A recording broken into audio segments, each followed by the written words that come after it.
গুরু, একটা ফুলের মালা কিনে নিয়ে তো, মালাটা একেবারে শুকিয়ে গেছে। যা। ঠিক আছে গুরু। ফুলের মালা নেবেন ভাই? ফুলের মালা নেবেন? ফুল নেবেন ভাই? হ্যাঁ, একটা মালা দিন। একটা ফুল একটা। এই নিন। ফুলের মালা নেবেন কেউ? ফুলের মালা। দেখি একটা মালা দেখি।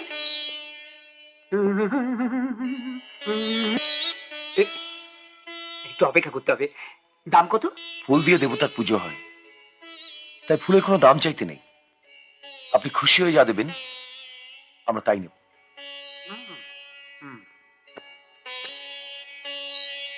বৌদি,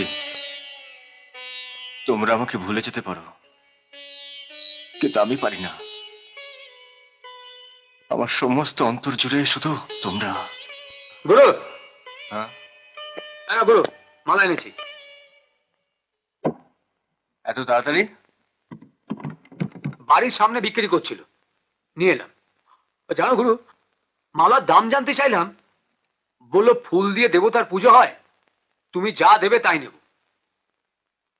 মিথ্যে বলিনি, আমি দেবতার পুজো তো করবো। গুরু, তোমার দেবতাকে তুমি আজ পর্যন্ত আমায় দেখালে না।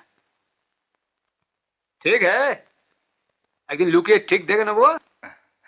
যেদিন আমার পুজো শেষ হবে আমি নিজে তোকে সেদিন দেখাবো। যা, দামটা দিয়ে। 100 টাকা? আজ না হয় আমার দেবতা দেবীকে 100 টাকার ফুল দিয়ে পুজো করব। যা। ছোটা বাচ্চা পেয়ার কাটনি। ধরুন ধরুন। 100 টাকা? 100 টাকা। অত টাকার ভাঙটি নেই তো। দরকার নেই, ভাঙানির দরকার নেই, এটা আপনার কাছে রেখে দিন।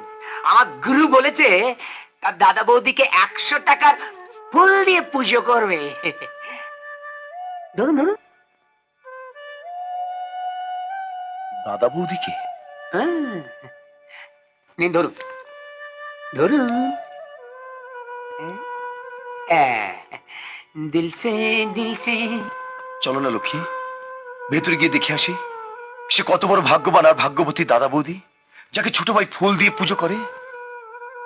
আর গিয়ে বলে আসি তোমার মতন ছোট ভাইকে যেন জনমে জনমে সে দাদা বৌদি পায়।